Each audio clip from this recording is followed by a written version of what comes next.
যারা ভোটের আগে এইসব অনৈতিক কাজ করতে পারে তারা যদি সুযোগ পায় কিভাবে তারা দেশকে বিক্রি করে দিবে, এই বিষয়ে তাদেরকে সতর্ক করতে হবে। ভোটের আগে যারা অনৈতিক কাজ করে তারা দেশকেও বিক্রি করতে পারে, বিভ্রান্তকারীদের গুপ্ত বলা হবে। টাঙ্গাইল সিরাজগঞ্জে জনসভায় তারেক রহমান।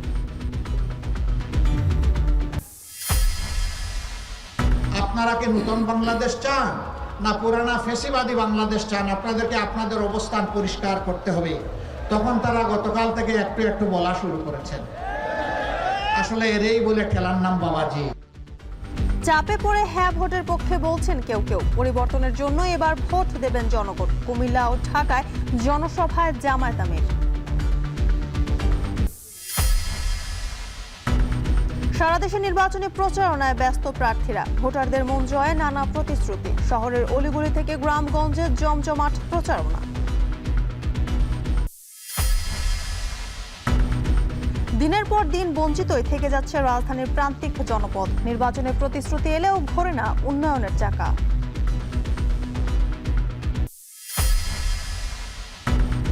ফেব্রুয়ারিতে লিটার প্রতি 2 টাকা করে কমল সব ধরনের জ্বালানি তেলের দাম। আজ থেকে কার্যকর।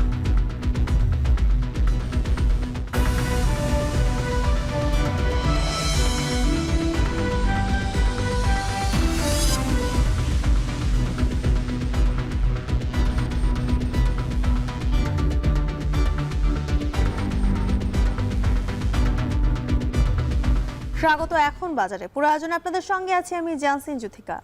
একটি দল মা বোনদের এনআইডি ও মোবাইল ব্যাংকিং নম্বর সংগ্রহের চেষ্টা করছে বলে অভিযোগ করে বিএনপির চেয়ারম্যান তারেক রহমান বলেছেন, ভোটের আগে যারা এমন অনৈতিক কাজ করতে পারে সুযোগ পেলে তারা দেশকেও বিক্রি করে দেবে। শনিবার টাঙ্গাইলে নির্বাচনী জনসভায় কথা বলেন তিনি। এর আগে সিরাজগঞ্জের সমাবেশে বিএনপি চেয়ারম্যান বলেন, যারাই বিভ্রান্তি ছড়াবে তাদেরকেই গুপ্ত বলা হবে। আরও জানাচ্ছেন জাওয়াদ মাহমুদ।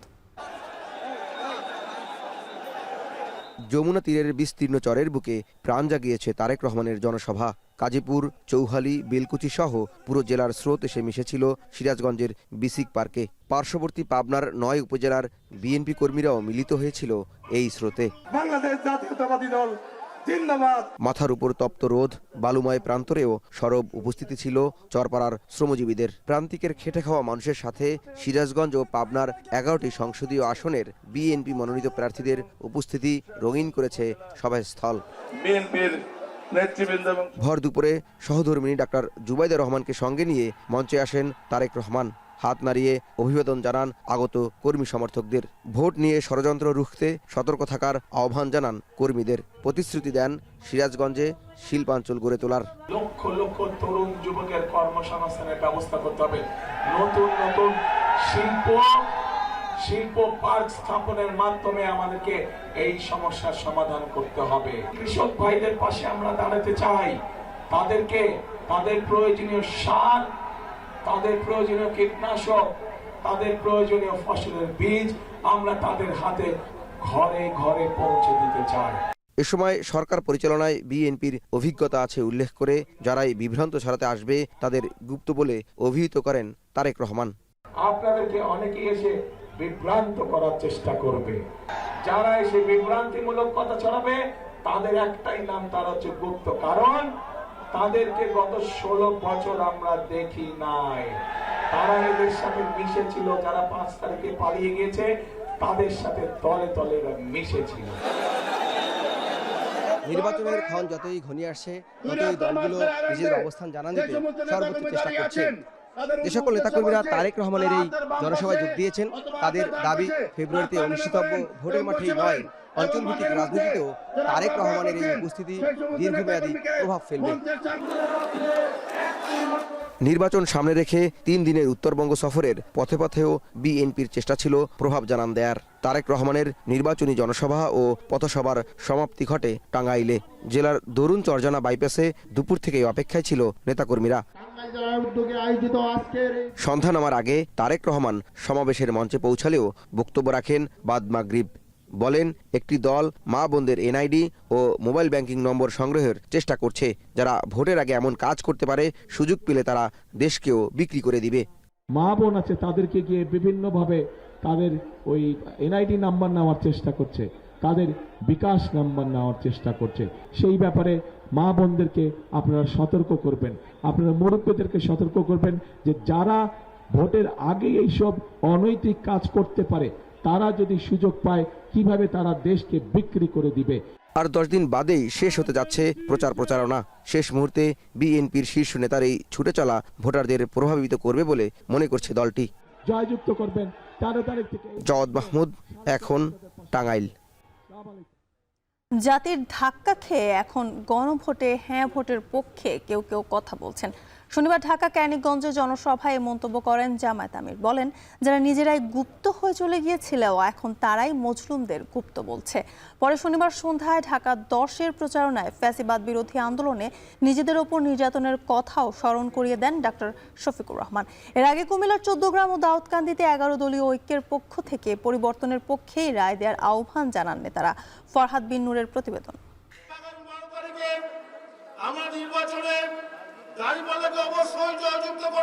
দেশের কুমিল্লা ও কেরানীগঞ্জে জনসভা শেষে রাজধানীর কলাবাগানে নির্বাচনী সমাবেশে অংশ নেন জামায়াতের আমির ডাক্তার শফিকুর রহমান। এই আসনে 11 দলীয় ঐক্যের প্রার্থী জামায়াতের অ্যাডভোকেট জসিম উদ্দিনকে পরিচয় করিয়ে দেন তিনি।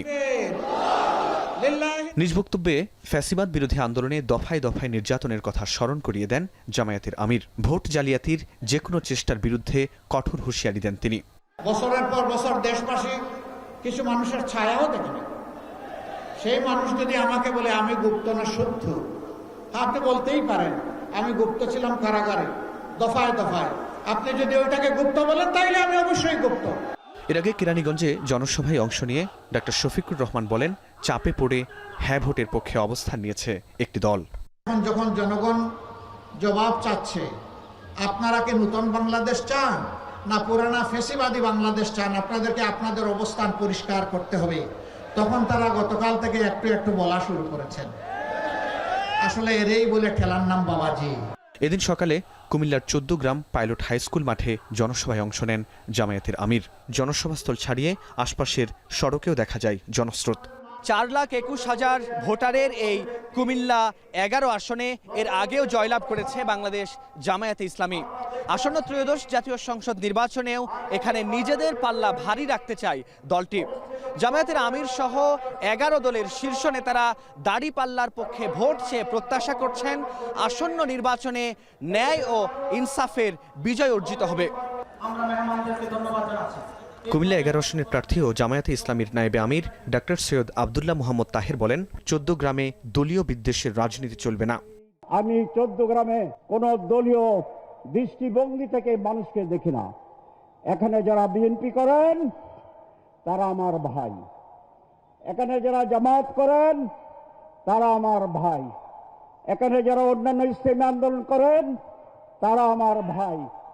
ডাক্তার তাহেরের পক্ষে ভোট চেয়ে জামায়াতের আমির ডাক্তার শফিকুর রহমান বলেন, জামায়াত সরকার গঠন করলে 14 গ্রামের মানুষ মন্ত্রিসভায় একজন সিনিয়র প্রতিনিধি পাবেন। ইনশাআল্লাহ আমি আল্লাহর পর ভরসা করে বলতে পারি মন্ত্রী পরিষদে একজন সিনিয়র সদস্য এই 14 গ্রাম পাবে ইনশাআল্লাহ।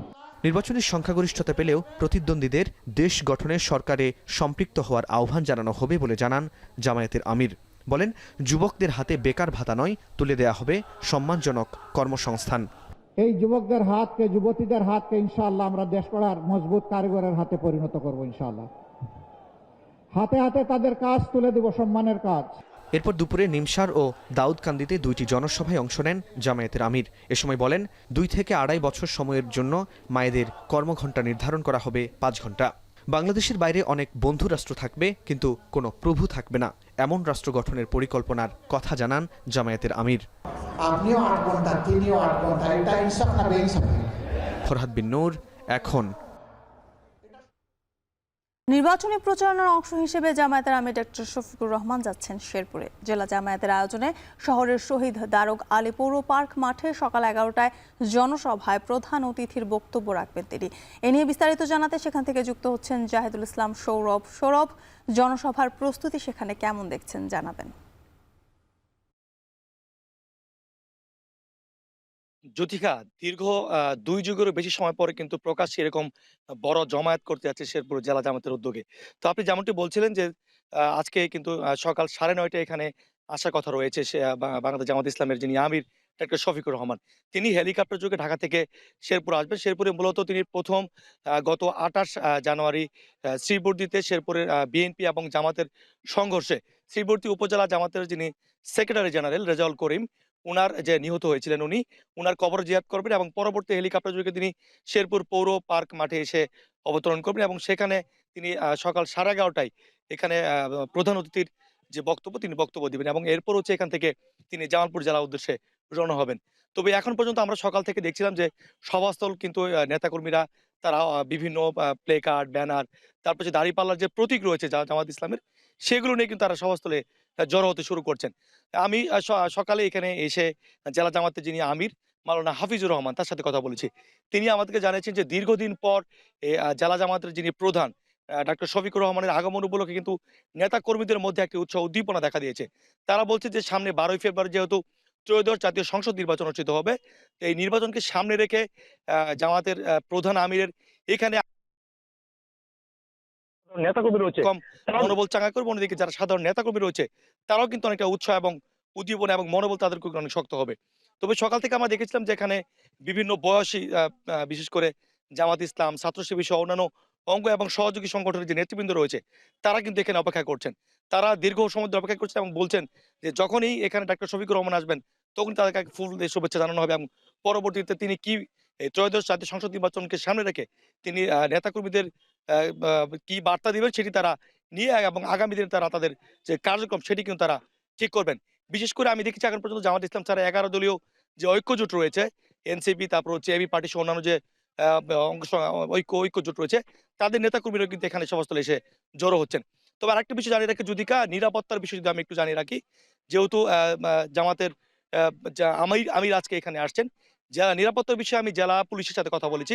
জেলা পুলিশের অতিরিক্ত পুলিশ সুপার মিজানুর রহমান ভুইয়া আমাদেরকে জানিয়েছেন যে পুলিশের পাশাপাশি কিন্তু এখানে র্যাব, তারপর হচ্ছে সেনাবাহিনী, বিজিবি সহ অন্যান্য সাদা পোশাকে গোয়েন্দারা তারা নজরদারি রাখছেন। বিশেষ করে এখানে কোনো প্রকার নিরাপত্তার সংখ্যা তারা এখন পর্যন্ত দেখছেন না। তো যদি আগামী বুলেটিন আরেকটু সুযোগ থাকে কথা বল তাহলে হয়তো আরো বিস্তারিত আমরা আপনাদেরকে জানাতে পারবো। তো যদি এই ছিল শেরপুরে জামাতের আমির ডক্টর শফিকুর রহমানের আগমন উপলক্ষে প্রস্তুতির আমার কাছে থাকা সর্বশেষ তথ্য। শেরপুরে জামায়াতের জনসভার সবশেষ খবর জানাচ্ছিলেন জাহিদুল ইসলাম সৌরভ। শেরপুরের পর জামালপুরে যাবেন জামায়াতের আমির ডক্টর শফিকুর রহমানের আগমনকে ঘিরে ইতিমধ্যে সব ধরনের প্রস্তুতি সম্পন্ন করেছে জেলা জামায়াত ইসলামী।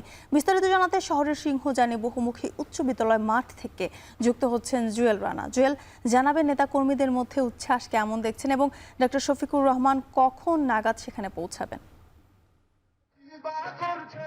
বুঝে শুনে ভোট দেবে বলছে। যদিকা মানে দীর্ঘ 25 বছর পর জামালপুরে জামাতকে ছোট সভা করতে যাচ্ছে, এটি ঘিরে আমরা দেখেছি মাঠে আসতে ইতিমধ্যে শুরু করেছে। আমরা এখানকার যে জেলা আমিরের জেলা জামাতের যে সেক্রেটারি তার সাথে কথা বলেছি, তিনি যে বিষয়টি জানিয়েছে এই প্রথম কিন্তু দীর্ঘ 25 বছর পর জনসভা হচ্ছে। এই জনসভাকে ঘিরে নেতাকর্মীদের উচ্ছ্বাস উদ্দীপনা দেখা দিয়েছে। আরেকটা বিষয় বলার চলে, এই জনসভায় কিন্তু জামাতের যে নেতা কর্মী সমর্থক তাদেরকে একটি সন্ত্রাস দুর্নীতি মুক্ত চাঁদাবাজ মুক্ত একটি মানবিক বাংলাদেশ গড়ার একটি নির্দেশনা দেওয়ার কথাও কিন্তু জানানো হয়েছে। আরেকটা বিষয় বলার চলে, এইখানে আজ সকাল 11টা থেকে 11:30টার মধ্যেই এই জনসভার মঞ্চে আসবেন, এমনকি এখানকার জামালপুরবাসীর উদ্দেশ্যে তিনি বক্তব্য রাখবেন। আরেকটি বিষয় বলার চলে, অর্থাৎ সকাল 10টা থেকে শেরপুরে শ্রীবতীতে নিহত জামাত নেতার কবর জিয়ারত করার পর শেরপুরে একটি জনসভা করবেন, তারপর জামালপুরে আসবেন, অর্থাৎ এখান থেকে তিনি ঢাকার উদ্দেশ্যে আবার রওনা দেবেন। আরেকটি বিষয় বলার চলে, এই যে নেতাকর্মীরা দীর্ঘ 25 বছর পর তারা জনসভা করছে, 2001 সালে প্রকাশ্য জনসভার পর এই প্রথম জনসভা হচ্ছে, এ থেকে ঘিরে নেতাকর্মীদের উচ্ছ্বাস উজ্জীবন। তার পাশাপাশি এই যে সিংহাচনী বহুমুখী উচ্চ বিদ্যালয়ের যে বিশাল মাঠটি রয়েছে সেই মাঠে তারা বিশাল আকারে একটি জনসভা করার প্রস্তুতি নিয়েছে। ইতিমধ্যে আমরা দেখেছি বিভিন্ন শহরের পয়েন্টে পয়েন্টে নেতাকর্মীরা জড়ো হচ্ছে, অর্থাৎ ছোট ছোট মিছিল নিয়ে তারা এই জনসভা স্থলে আসবে। এখান থেকে তারা তাদের যে আমিরের বক্তব্যটি তারা ধারণ করবে, এমনকি নির্বাচনে যারা জয়ী হতে সেটিও নিয়ে তারা কাজ করবে। সব মিলিয়ে নেতাকর্মী ব্যাপক উচ্ছ্বাস উদ্দীপনা আমরা লক্ষ্য করছি। এই ছিল জামালপুর থেকে আমার কাছে সবশেষ তথ্য। জ্যোতিকা, জামালপুরে জামায়াত জনসভার প্রস্তুতি শেষ হয়েছে সে খবর জানাচ্ছিলেন সহকর্মী জুয়েল রানা। জামায়াত আমিরের এক্স অ্যাকাউন্ট হ্যাক করে নারী ইস্যুতে বানোয়াট পোস্ট দিয়ে বিভ্রান্তি ছড়ানো হয়েছে। রোববার মধ্যরাতে বাংলাদেশ জামায়াতে ইসলামী অ্যাডভোকেট সহকারী সেক্রেটারি জেনারেল এহসানুল মাহবুব জুবায়ের স্বাক্ষরিত সংবাদ বিজ্ঞপ্তিতে বিষয়টি নিশ্চিত করে দলটির কেন্দ্রীয় প্রচারণা বিভাগ। এ ঘটনায় হাতিরঝিল থানায় সাধারণ ডায়েরি করেছে জামায়াতের নির্বাচন পরিচালনা কমিটি। বিজ্ঞপ্তিতে বলা হয়, সম্প্রতি বাংলাদেশ জামায়াতে ইসলামীর আমিরের অফিসিয়াল এক্স হ্যান্ডেল ও দলের আরও বেশ কিছু সিনিয়র নেতাদের সোশ্যাল মিডিয়া অ্যাকাউন্টকে লক্ষ্য করে সাইবার হামলা হয়। সাময়িকভাবে হামলাকারীরা একটি সোশ্যাল মিডিয়া অ্যাকাউন্ট নিয়ন্ত্রণে নিতে সক্ষম হয়। সেখানে দেয়া পোস্টে নারীদের অবমাননা হয়েছে, যা জামায়াত আমিরের মনোভাব ও বক্তব্যের সাথে সাংঘর্ষিক। পরে শনিবার বিকেল 5টার কিছু পরে উদ্ধার করা হয় অ্যাকাউন্টটি। এছাড়া সাধারণ জনগণ, সাংবাদিক এবং সামাজিক মিডিয়া ব্যবহারকারীদের জাল খবর, বানোয়াট উদ্ধৃতি এবং ভুল তথ্যের বিরুদ্ধে অত্যন্ত সতর্ক থাকার আহ্বান জানানো হয়েছে জামায়াতের পক্ষ থেকে। 4:30টার দিকে একটা অনাকাঙ্ক্ষিত পোস্ট সেখানে হয় এবং আমরা তার 20 মিনিটের মধ্যে সে বিষয়টি আমাদের নজরে আসে, এখানে অনাকাঙ্ক্ষিত পোস্টটি, এবং তার পরপরই আমরা আমাদের এই আইডি যারা পরিচালনা করেন সেই টিমের সাথে আমরা যোগাযোগ করি এবং তারা চেক করার মধ্য দিয়ে জানায় যে আইডিটি হ্যাক হয়েছে। সেই আইডিটি ঠিক করা সম্ভব হয়। সেইটার কারণেই এখন আমরা এসেছিলাম থানাতে এই বিষয়ে একটি জিডি করবার জন্য। রাজধানীতে জমে উঠেছে নির্বাচনের প্রচারণা। শনিবার 10ম দিন সকাল থেকেই বিএনপি, জামায়াত ও 11 দলীয় ঐক্য সহ সব দলের প্রার্থীদের প্রচারণায় সরগরম ছিল ঢাকার বিভিন্ন এলাকা। অভিযোগ পাল্টা অভিযোগ থাকলেও শান্তিপূর্ণভাবেই প্রচারণা চালাচ্ছেন প্রার্থীরা। নাইম কামালের প্রতিবেদন। কখনো স্লোগান, কখনো বা লিফলেট বিতরণ, এভাবেই শনিবার সকাল থেকে রাজধানী বিভিন্ন অলিগলি চষে বেড়াচ্ছেন জাতীয় সংসদ নির্বাচনের প্রার্থীরা। নগরের বিভিন্ন সমস্যা সমাধানের পাশাপাশি প্রতিশ্রুতির ফুলঝুরি ছিল প্রচারণাকে ঘিরে। শনিবার ঢাকা 6 আসনে প্রচারণা চালিয়েছেন বিএনপির প্রার্থী ইশরাক হোসেন। একই আসনে প্রচারণা চালিয়েছেন জামায়াত ইসলামের প্রার্থী ডক্টর আব্দুল মান্নান। এখানে জলাবদ্ধতাও একটা সমস্যা রয়েছে, যেটা আসন্ন বর্ষার আগে আমরা ড্রেনেজ সিস্টেমগুলো সচল করতে চাই। কে কি বলছে সেটাকে আমরা কোনো পাত্তা দিচ্ছি না। আমরা তো সরাসরি মানুষের সাথে কানেক্টেড, তা আমরা জনগণের সাথে আছি, জনগণের অভূতপূর্ব সাড়া পাচ্ছি। ঋণ খেলাপেরা যদি এমপি হতে পারে, আগে কি উন্নয়ন করবে না, আগে ঋণ মুক্ত হবে, তার ক্ষুধা আরো বেড়ে যাবে, সে কয়েক গুণ করবে। আল্লাহ না করুক, আল্লাহ যেন এই 45 জনের কাউকেই যেন আমাদের পার্লামেন্টে না আনে। এদিকে ঢাকা 7 আসনে ভোটারদের মন জয় করতে দুয়ারে দুয়ারে যাচ্ছেন জামায়াত ইসলামের প্রার্থী হাজী মোহাম্মদ এনায়েতুল্লাহ, বিএনপির হামিদুর রহমান, ইসলামী আন্দোলনের আব্দুর রহমান ও স্বতন্ত্র প্রার্থী ইশাক সরকার। ঢাকা 15 আসনকে মাদকমুক্ত ও নারী বান্ধব করার অঙ্গীকার করেন এই আসনের বিএনপির প্রার্থী শফিকুল ইসলাম খান। এদিকে প্রচারণার পাশাপাশি নির্বাচনী ইশতেহার ঘোষণা করেন ঢাকা 9 আসনের স্বতন্ত্র প্রার্থী তাসনিম জারা। প্রতি বছর বর্ষা এলেই লোক দেখানো, মশার ওষুধ ছিটানো হয়, কিন্তু আমাদের প্রিয়জনরা ডেঙ্গু চিকুনগুনিয়াতে প্রতিনিয়ত আক্রান্ত হচ্ছে এবং অনেকেই মৃত্যুবরণ করছে। আমি নিজে যেহেতু ডাক্তার এবং দেশ বিদেশে কাজ করার অভিজ্ঞতা আছে, সেই আলোকে আমি এই সমস্যা সমাধানে কাজ করব।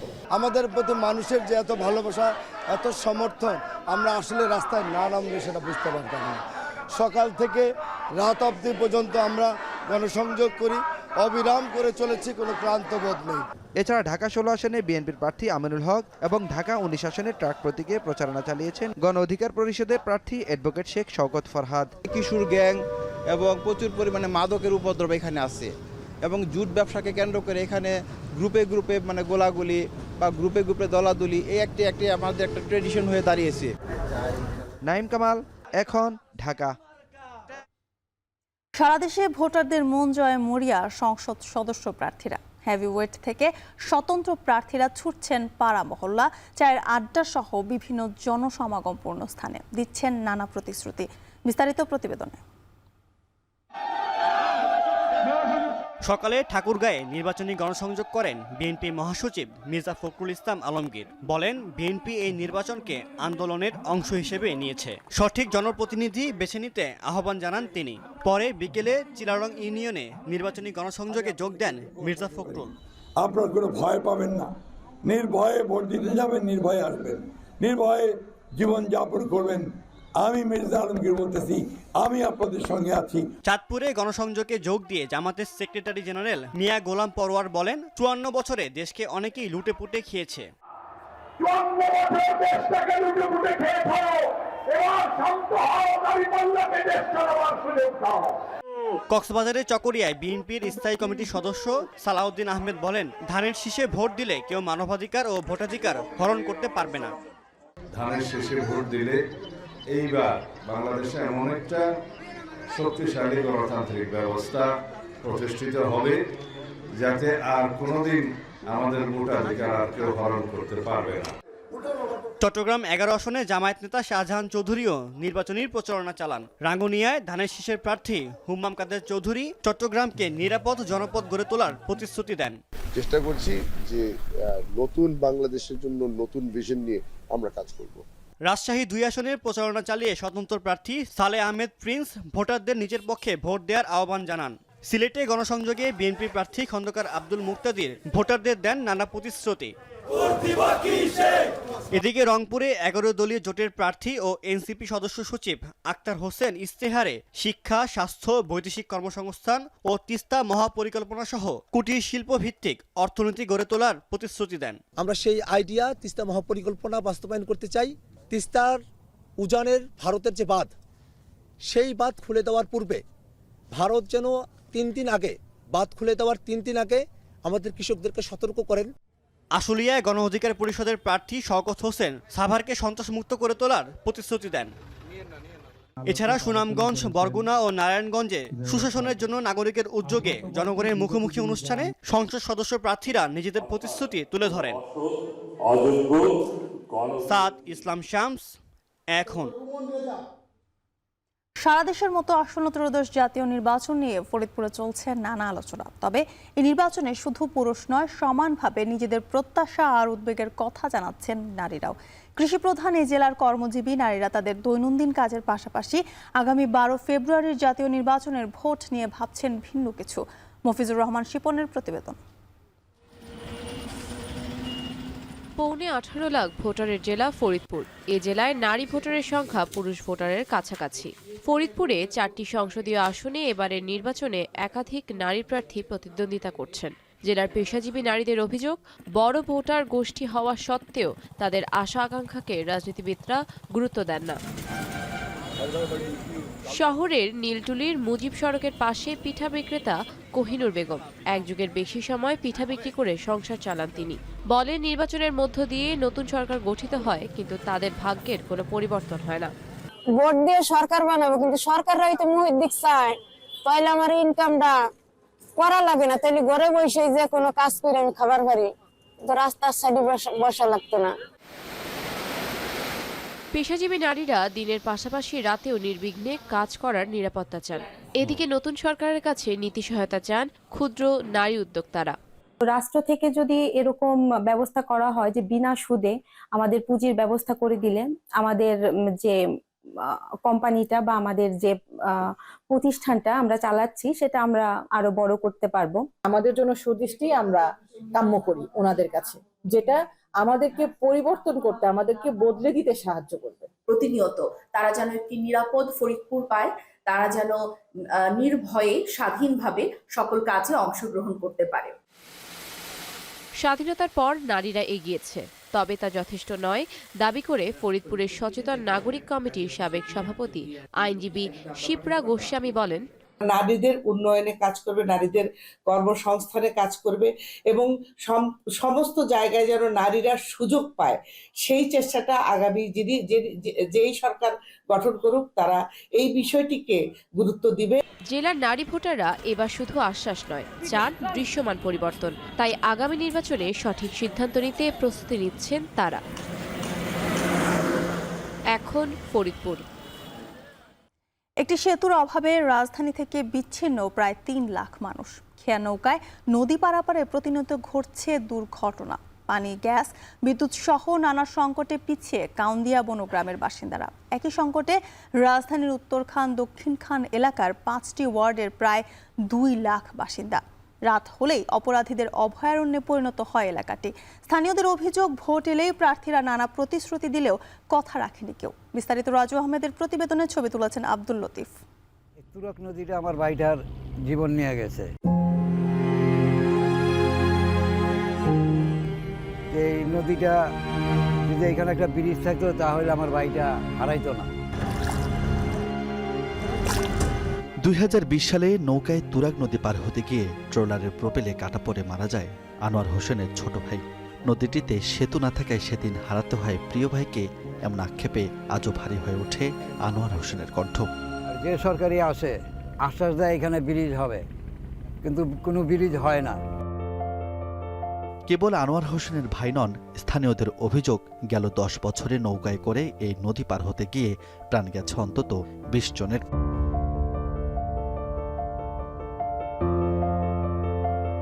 ঢাকার উত্তর পশ্চিমাংশ দিয়ে বয়ে চলা এই তুরাগ নদী রাজধানী থেকে বিভক্ত করেছে ঢাকা 14 আসনের আওতাধীন কাউন্দিয়া ও বনগ্রামের প্রায় 3 লাখ বাসিন্দাকে। স্বাধীনতার পরে মোট 7 বার সংসদ সদস্য নির্বাচন হয়েছে কাউন্দিয়ার এই জনপদে। এর মধ্যে একবার বিএনপি মনোনীত প্রার্থী নির্বাচিত হলেও 6 বার নির্বাচিত হয়েছে আওয়ামী লীগ মনোনীত প্রার্থী। তবে স্থানীয়দের অভিযোগ, নির্বাচনের আগে প্রত্যেক সংসদ সদস্যই কথার ফুলঝুরি ছড়ালেও কথা রাখেনি কেউ। ব্রিজ নির্মাণ থেকে অবকাঠামো সব দিক থেকেই এখন পর্যন্ত পিছিয়ে আছে এই জনপদ। এতে একদিকে যেমন ঢাকার বুক থেকে বিচ্ছিন্ন হয়েছে কাউন্দিয়া, তেমনি অন্ধকারে রয়ে গেছে এই জনপদ।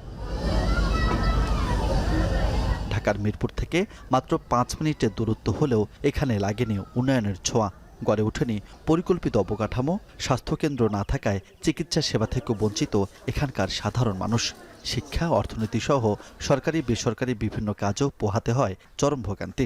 নিত্যদিনই দেখেছি এক একজনের প্রাণ যাচ্ছে, শিক্ষার্থী যাচ্ছে, বৃদ্ধ যাচ্ছে, ছোট বাচ্চারা যাচ্ছে, মানে এক এক দিন এক এক সংখ্যা আমরা পাচ্ছি। মেন সমস্যা হচ্ছে ব্রিজ, ঢাকার কাছাকাছি কিন্তু ব্রিজ নাই। এই এলাকার রাস্তাঘাট নাই, একটা ভালো একটা হসপিটাল নাই, ভালো একটা শিক্ষা প্রতিষ্ঠান নাই, একটা ব্রিজ নাই। একই সংকটে উত্তরার প্রায় 2 লাখ বাসিন্দা। ঢাকার উত্তর সিটি কর্পোরেশনের আওতাধীন হলেও এখনও অন্ধকারে উত্তরখান দক্ষিণখান এলাকা। সন্ধ্যা নামলেই এলাকাটি পরিণত হয় অপরাধীদের অভয়ারণ্যে। যোগাযোগ, শিক্ষা ও অর্থনৈতিকভাবে পিছিয়ে এই 2 জনপদ। উন্নত ড্রেনেজ ব্যবস্থা না থাকায় বর্ষার জলাবদ্ধতা শুষ্ক মৌসুমেও দুয়ারে রয়ে গেছে। চলাফেরার অসুবিধা, রাত্রে আদব করে লেগা শান্তি হয় না। এখানে বিগত সরকার আমলে উন্নয়নের কোনো কাজই হয়নি। কোনো নাই, গ্যাস নাই, পানির কোনো লাইন নাই, রাস্তার কোনো বিদ্যুৎ নাই। ক্ষমতায় যে আসুক আমাদের এগুলো আমরা পুরোপুরি আমাদের যে সুযোগ সুবিধাগুলো আছে, নাগরিকের যে সুযোগ সুবিধা, ওইগুলো আমরা ফিরে পেতে চাই। আসন্ন ত্রয়োদশ জাতীয় সংসদ নির্বাচনে ঢাকার পিছিয়ে পড়া এই 2 জনপদে মোট ভোটার 5 লাখের বেশি। ফলে ঢাকা 14 ও 18 আসনের এই 2 অঞ্চল নিয়ে নানা পরিকল্পনা ও প্রতিশ্রুতির কথা বলছেন প্রার্থীরা। নির্বাচিত হলে দ্রুত নাগরিক চাহিদা পূরণের আশ্বাস তাদের। ধানের শীষ আমরা যদি জয়ী হয়ে আসি, আমরা প্রথমেই ওইখানকার কাউন্দিয়ার জনগণের জন্য এই 3টা জায়গায় কাজ করব। এই যে ব্রিজ তৈরি করার মাধ্যমে যোগাযোগ ব্যবস্থার উন্নয়ন, শিক্ষা ব্যবস্থার উন্নয়ন এবং স্বাস্থ্যসেবা নিশ্চিত করা। আমাদের প্রথম দাবি এবং যেটা আমরা সরকারের কাছে আদায় করে ছাড়বো ইনশাআল্লাহ, সেটা হচ্ছে মিরপুর থেকে কাউন্দিয়া ব্রিজ তুরাগ নদীর উপর। দ্বিতীয়ত হচ্ছে কাউন্দিয়াতে একটি সরকারি হাসপাতাল করতে হবে। আর ব্রিজ হওয়ার আগ পর্যন্ত নিরাপদে যাতে যাতায়াত করতে পারে, এর জন্য হয় ফেরি নাহলে বড় নৌকার কোনো ব্যবস্থা সরকার করতে হবে। জনগণ যদি আমাকে নির্বাচিত করে তাহলে আমাদের যে সমস্যাগুলো আছে, জলাবদ্ধ থেকে শুরু করে সেবা থেকে শুরু করে সমস্ত সমস্যাতে একত্রিত করে আমরা জনগণের কল্যাণের জন্য এই সেবাগুলো দেওয়ার চেষ্টা করব। নির্বাচন আসে যায়, তবে এখানকার বাসিন্দাদের পরিচয় তোলা থাকে অবহেলিত জনগোষ্ঠীর তালিকায়। তবে পরিবর্তিত রাজনৈতিক প্রেক্ষাপটে নতুন বাংলাদেশের যে যাত্রা, সেখানে উন্নয়নের ট্রেনের টিকিট কি আদৌ পাবে এই 2 অঞ্চলের বাসিন্দারা, সেটি এবার দেখার অপেক্ষা। রাজু আহমেদ, এখন, ঢাকা। ফেব্রুয়ারি মাসের জন্য সব ধরনের জ্বালানি তেলের দাম লিটার প্রতি 2 টাকা করে কমিয়ে প্রজ্ঞাপন জারি করেছে সরকার, যা আজ থেকে কার্যকর। শনিবার রাতে এক বিজ্ঞপ্তিতে তথ্য জানিয়েছে বিদ্যুৎ, জ্বালানি ও খনিজ সম্পদ মন্ত্রণালয়ের জ্বালানি বিভাগ। এতে বলা হয়, ফেব্রুয়ারি মাসের জন্য ডিজেলের বিক্রয় মূল্য প্রতি লিটার 102 টাকা থেকে 2 টাকা কমিয়ে 100 টাকা ও অকটেন 122 টাকা থেকে কমিয়ে 120 টাকা পুনর্নির্ধারণ করা হয়েছে। এছাড়া পেট্রোলের দাম 118 টাকা থেকে 116 টাকা এবং কেরোসিন দাম 114 টাকা থেকে 112 টাকা নির্ধারণ করা হয়। বিশ্ববাজারে জ্বালানি তেলের দাম হ্রাস বা বৃদ্ধির সঙ্গে সামঞ্জস্য রেখে স্বয়ংক্রিয় পদ্ধতিতে জ্বালানি তেল সরবরাহ নিশ্চিত করতে জ্বালানি তেল দাম সমন্বয় করা হয়েছে। বরগুনায় মাংসের দাম অপরিবর্তিত থাকলেও কিছুটা কমেছে মাছের দাম। তবে ছোট ইলিশের দাম কিছুটা কমলেও বাড়তি বড় আকারের ইলিশের দাম। ব্যবসায়ীরা বলছেন সরবরাহ কম থাকায় প্রভাব পড়েছে দামে। আরও জানাতে বরগুনার পৌর মাছের বাজার থেকে যুক্ত হচ্ছেন সুজন আকন। সুজন, ইলিশ কত দামে বিক্রি হচ্ছে জানাবেন। জ্যোতিকা, দেশের সর্বদক্ষিণের জেলা বরগুনা এবং এটি মূলত মাছের জেলা হলেও কিন্তু দামে কিন্তু হতাশা রয়ে গিয়েছে এবং গত সপ্তাহের তুলনায় কিন্তু ইলিশের যে সরবরাহ সেটি কিন্তু অনেকটাই বেড়েছে। তবে ইলিশের দাম কিন্তু এখনও আকাশ ছোঁয়া। অর্থাৎ ছোট সাইজের যে ইলিশ মাছ 2 থেকে 250 গ্রামের যে ইলিশ মাছ সেটি বিক্রি করা হচ্ছে 500 থেকে 600 টাকা কেজি প্রতি এবং 300 থেকে 350 গ্রামের যে ইলিশ মাছ সেটি বিক্রি করা হচ্ছে 700 থেকে 800 টাকা এবং 5 থেকে 700 গ্রামের যে ইলিশ মাছ সেটি বিক্রি করা হচ্ছে 1500 থেকে 1800 টাকা এবং 1 কেজির উপরে যে ইলিশ মাছ সেগুলো কিন্তু এই হাটে অনেকটাই কম পাওয়া যায়, মানে নেই বললেই চলে। তো সেই ইলিশ মাছগুলো বিক্রি করা হচ্ছে 2500 থেকে 2800 টাকা কেজি প্রতি বিক্রি করা হচ্ছে। অর্থাৎ বলাই যায় যে ইলিশ মাছ কিন্তু নিম্নবিত্ত থেকে মধ্যবিত্ত এদের কিন্তু এখনও নাগালের বাইরে রয়েছে। তবে সরবরাহ কিন্তু গত সপ্তাহের থেকে অনেকটাই বেড়েছে। অন্যান্য যে মাছগুলো রয়েছে যেগুলো গরিবের মাছ বলা হয়, যে তেলাপিয়া এবং পাঙ্গাস মাছ, তেলাপিয়া বিক্রি করা হচ্ছে ছোট একটি সাইজ রয়েছে সেটি 200 টাকা এবং বড় যে তেলাপিয়া রয়েছে সেগুলো 220 টাকা এবং রুই কাতলা বিক্রি করা হচ্ছে, রুই বিক্রি করা হচ্ছে 300 টাকা এবং কাতলা বিক্রি করা হচ্ছে 450 টাকা কেজি প্রতি। অর্থাৎ এই মাছের জেলায় কিন্তু আসলে মাছের যে দাম রয়েছে সেটিও কিন্তু অনেকটাই বেশি রয়েছে এবং ক্রেতারা বলছেন যে বাজার মনিটরিং করলে কিন্তু এই দামটা তাদের আশা বা প্রত্যাশা যে বাজার মনিটরিং করলে মাছের দাম অনেকটাই কমবে বলে তারা আশা করছেন। এবং যদি একটু মাংসের দাম বলি তো এখানে গরুর মাংসের দাম চলছে 750 টাকা এবং যে অন্যান্য যে ব্রয়লার মুরগি রয়েছে ব্রয়লার মুরগি বিক্রি হচ্ছে 180 টাকা কেজি প্রতি, যেটি গত সপ্তাহে কিন্তু 170 টাকা কেজি প্রতি ছিল এবং লেয়ার মুরগি 300 টাকা বিক্রি করা হচ্ছে এবং যে পাকিস্তানি যে মুরগিগুলো সেগুলো বিক্রি করা হচ্ছে 280 টাকা। অর্থাৎ গত সপ্তাহে কিন্তু এই লেয়ার মুরগি এবং পাকিস্তানি মুরগি এগুলো কিন্তু একই দাম ছিল, অর্থাৎ দামের কোনো পরিবর্তন হয়নি। এবং এই বর্তমানে কিন্তু ইলিশ এবং অন্যান্য যে সামুদ্রিক মাছগুলো রয়েছে সেগুলোও কিন্তু অনেকটাই চড়া দামে বিক্রি হচ্ছে। তো এই ছিল আমার কাছে বরগুনার পৌর মাছ বাজার থেকে সবশেষ। বরগুনা থেকে বাজার পরিস্থিতির খবর জানাচ্ছিলেন সুজন আকন। এবার দেশের বাইরের খবর। পাকিস্তানের বেলুচিস্তানে সিরিজ হামলার পর নিরাপত্তা বাহিনীর পাল্টা অভিযানে 92 সন্ত্রাসী নিহত হয়েছে বলে দাবি করেছে আইএসপিআর। নিহতরা ভারতীয় মদতপুষ্ট সন্ত্রাসী গোষ্ঠী ফিতনা আল হিন্দুস্তানের সক্রিয় সদস্য বলেও জানিয়েছে পাকিস্তান সেনাবাহিনীর জনসংযোগ দপ্তর। আর বেলুচিস্তানে সিরিজ হামলার পেছনে ভারতকে দায়ী করেছেন স্বরাষ্ট্রমন্ত্রী মহসিন নকভি। বেলুচিস্তানের মুখ্যমন্ত্রী বলছেন হামলার পরিকল্পনাকারীদের এক চুলও ছাড় দেওয়া হবে না। শনিবার বেলুচিস্তানের 12টি এলাকায় ভিন্ন ভিন্ন হামলায় প্রাণ যায় অন্তত 33 জনের। এর মধ্যে 18 জন বেসামরিক নাগরিক আর 15 জন নিরাপত্তা বাহিনীর সদস্য বলেও নিশ্চিত করেছে আইএসপিআর। এর আগে তথ্যমন্ত্রী আতাউল্লাহ তারা সংবাদ মাধ্যম ডনকে জানিয়েছিল গেল কয়েকদিন ধরে বেলুচিস্তানের বিভিন্ন এলাকায় সন্ত্রাসবাদ বিরোধী অভিযান চালাচ্ছিল নিরাপত্তা বাহিনীর সদস্যরা। এর জেরেই এমন সিরিজ হামলার দুঃসাহস দেখালো ভারত নিয়ন্ত্রিত সন্ত্রাসী সংগঠন ফিতনা আল হিন্দুস্তান। এদিকে পাকিস্তানের বেলুচিস্তানে অভিযানের পর তিরাহ উপত্যকায় সন্ত্রাসীদের বিরুদ্ধে সম্ভাব্য সামরিক হামলার প্রস্তুতি নিয়েছে কর্তৃপক্ষ। স্থানীয়দের দাবি মসজিদে ঘোষণা দিয়ে অঞ্চলটি ছেড়ে যেতে বাসিন্দাদের নির্দেশ দেওয়া হয়েছে। এ কারণে তীব্র শীত ও তুষারপাতের মধ্যেও তিরাহ ত্যাগ করেছে কয়েক হাজার মানুষ। যদিও সম্ভাব্য সামরিক হামলার পরিকল্পনা উড়িয়ে দিয়ে পাকিস্তানের প্রতিরক্ষা মন্ত্রীর অভিযোগ খাইবার পাখতুনখোয়ার প্রাদেশিক সরকার নিজেদের দুর্বলতা ঢাকতে কেন্দ্রীয় সরকারের ওপর দোষ চাপাচ্ছে। বিস্তারিত অর্ণব প্রসাদের প্রতিবেদন। পাকিস্তানের বেলুচিস্তান, খাইবার পাখতুনখোয়া সহ একাধিক প্রদেশে সাম্প্রতিক বছরগুলোতে বেড়েছে সন্ত্রাসী হামলার ঘটনা। এতে প্রায় নিয়মিত প্রাণ হারাচ্ছেন অনেক বেসামরিক নাগরিক। হামলাগুলোর জন্য তেহরিকি তালেবান, ফিতনা আল খারিজ ও ফিতনা আল হিন্দুস্তান সহ বেশ কয়েকটি বিচ্ছিন্নতাবাদী গোষ্ঠীকে দায়ী করছে পাকিস্তানের সামরিক বাহিনী। সন্ত্রাসীদের নির্মূলে পাকিস্তানের সীমান্তবর্তী প্রদেশগুলোতে নিয়মিত অভিযান পরিচালনা করছে ইসলামাবাদ, যা উদ্বেগ উৎকণ্ঠা বাড়াচ্ছে দেশটির সীমান্ত ঘেঁষা বিস্তীর্ণ অঞ্চলের মানুষের মধ্যে। সম্প্রতি খাইবার পাখতুনখোয়ার তিরা উপত্যকায় সন্ত্রাসীদের বিরুদ্ধে সম্ভাব্য সামরিক হামলার প্রস্তুতি নিয়েছে সামরিক বাহিনী। স্থানীয়দের দাবি, মসজিদে ঘোষণা দিয়ে অঞ্চলটির বাসিন্দাদের নিরাপদ স্থানে সরে যাওয়ার নির্দেশ দিয়েছে কর্তৃপক্ষ। এ কারণে ভারী তুষারপাত ও তীব্র শীতের মাঝেও তিরা উপত্যকা ছাড়ছে পরিবারগুলো। मस्जिदों में ऐलान हुए कि 5 तारीख तक निकल जाओ, सब निकल रहे थे, हम भी निकले हुए। তবে ভিন্ন কথা বলছে পাকিস্তান সরকার। তীব্র শীতের এই মৌসুমে বাসিন্দাদের অঞ্চলটি ত্যাগ একটি স্বাভাবিক ঘটনা বলে জানিয়েছেন দেশটির প্রতিরক্ষা মন্ত্রী।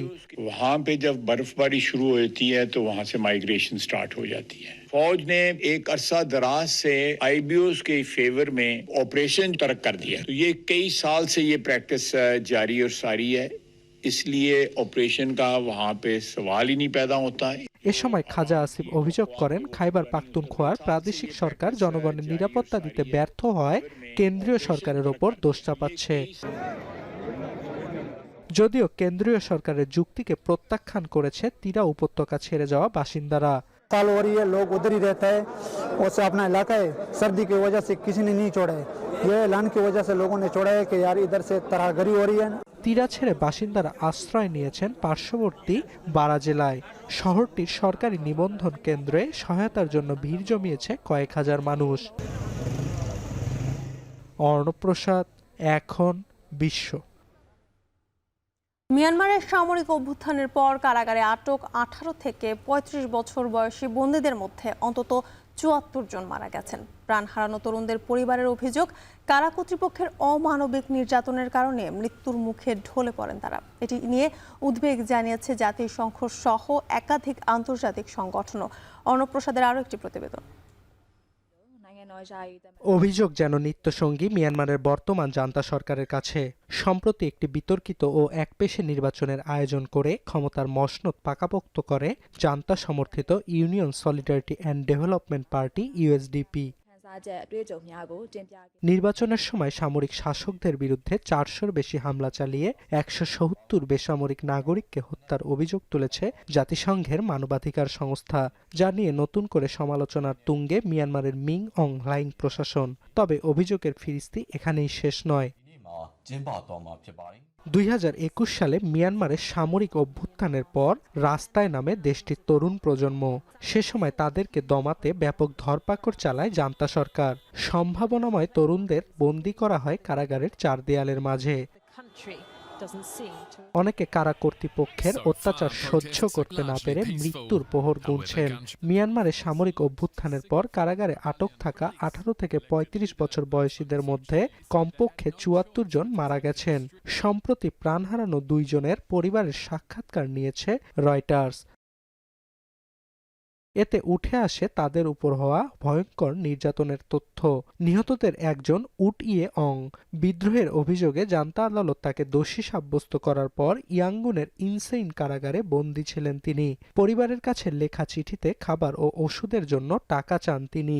জানান কিভাবে না খাইয়ে মৃত্যুর মুখে ঠেলে পাঠানো হচ্ছে তাকে। সবশেষ 2025 সালে 25 বছর বয়সে কারাগারে মারা যান উট ইয়ে অং।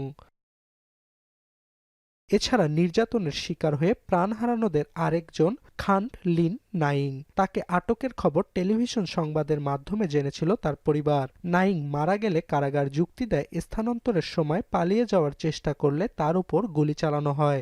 যদিও কারা কর্তৃপক্ষের দাবিকে প্রত্যাখ্যান করেছে তার পরিবার। এমনকি মৃত্যুর পর নাইংয়ের মরদেহ দেখার অনুমতি দেয়া হয়নি। মিয়ানমারের তরুণদের ওপর হওয়া নির্যাতনের বিষয়ে শুরু থেকেই উদ্বেগ প্রকাশ করে আসছে জাতিসংঘ সহ একাধিক আন্তর্জাতিক সংগঠন। 2025 সালে জাতিসংঘের প্রতিবেদন অনুযায়ী অভ্যুত্থানের পর থেকে মিয়ানমারে অন্তত 3 থেকে 5 লাখ তরুণ তরুণী দেশ ছেড়ে পালিয়েছেন। অর্ণব প্রসাদ, এখন বিশ্ব। কঙ্গো প্রজাতন্ত্রে একটি কোলটান খনির ধসের ঘটনায় 2 শতাধিক মানুষ নিহত হয়েছেন। এছাড়া আহত হয়েছেন অন্তত 20 জন। শুক্রবার দেশটির বিদ্রোহী নিয়ন্ত্রিত সরকারের মুখপাত্র দুর্ঘটনার তথ্যটি নিশ্চিত করে। শনিবার দুর্ঘটনাস্থল পরিদর্শনে যান উত্তর কিভুর গভর্নর। বিশ্বের মোট কোলটানের প্রায় 15% আসে কঙ্গোর পূর্বাঞ্চলে অবস্থিত রুবায়া খনি থেকে। 2024 সাল থেকে অঞ্চলটি M23 বিদ্রোহী গোষ্ঠীর দখলে রয়েছে।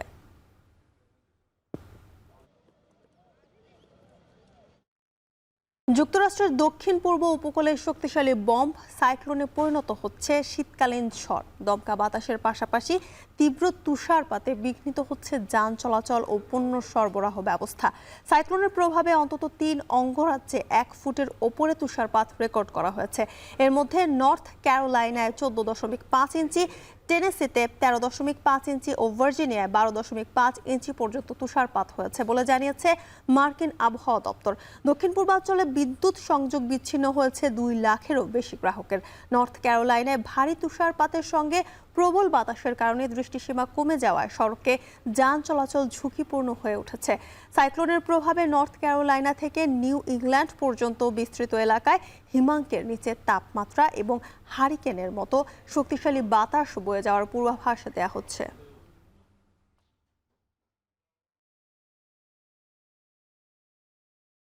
এই ছিল এখন বাজারে। এখন টেলিভিশন ওয়েবসাইটে দেখতে ভিজিট করুন এখন.tv। এছাড়া ফেসবুকে দেখতে ভিজিট করুন facebook.com/tv.এখন এবং ইউটিউবে দেখতে ভিজিট করুন youtube.com/c/echontv।